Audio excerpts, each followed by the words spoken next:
The long-awaited Euphoria Season 3 is finally here, and it's the most intense, boundary-breaking season yet. To chase viral fame on TikTok, Cassie goes to the extreme, mimicking the behaviors of a wild animal, pushing her content to a chaotic limit. Her boyfriend returns home only to find himself in the middle of a total disaster. People make money doing this. Think about what you're saying. You are blowing this way out of proportion. Meanwhile, driven by a desperate need for survival, Nate is forced into a shadowy organization, handling high-risk internal transport for high-value cargo. The boss orders him to ingest an entire bowl of vacuum-sealed units. To ensure every single package is perfectly airtight, they test them in water, then with soap, before he consumes them all at once. The pay is massive, but the risk is fatal. If a single seal breaks, it's game over for Nate in an instant. If a balloon breaks, you die.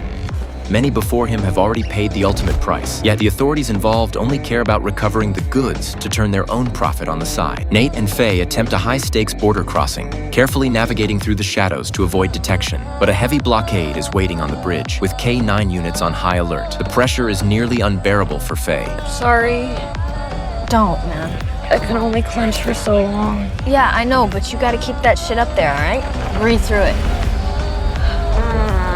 Damn. An officer pulls them over, scrutinizing their IDs. Nate remains calm, claiming they're just returning from a trip to Mexico. Despite his intuition, the officer finds nothing suspicious. Even the K-9, after circling the car and sniffing intensely, finally loses interest and moves on. Nate clears the crossing by the narrowest of margins. At the extraction point, he must retrieve the cargo into a steel basin. Over the next 2 years, Nate completes dozens of these missions, becoming a formidable figure within the syndicate. His life changes, and he rises through the ranks. Soon, he's given a mission of even greater scale. Driving through rugged terrain for days, Nate arrives at a secluded hilltop estate. The rule is simple: drop the delivery and disappear. But a moment of curiosity leads him to linger, and he accidentally walks into the Kingpin's private inner circle. You walk up into my house, dance with my girls, and you don't even introduce yourself. I'm so sorry.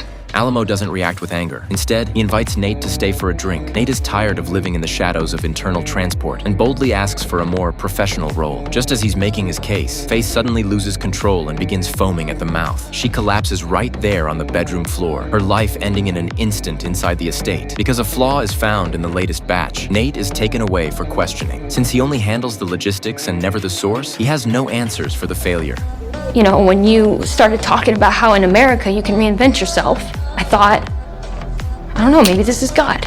Alamo notices Nate's composure and raw courage under pressure. He decides to test his luck. Drawing a custom gold pistol, he presses it against Nate's forehead without a word. Everything is left to the roll of the dice. In the end, Nate makes it out alive. In that moment of survival, the weight of the world finally lifts off his shoulders.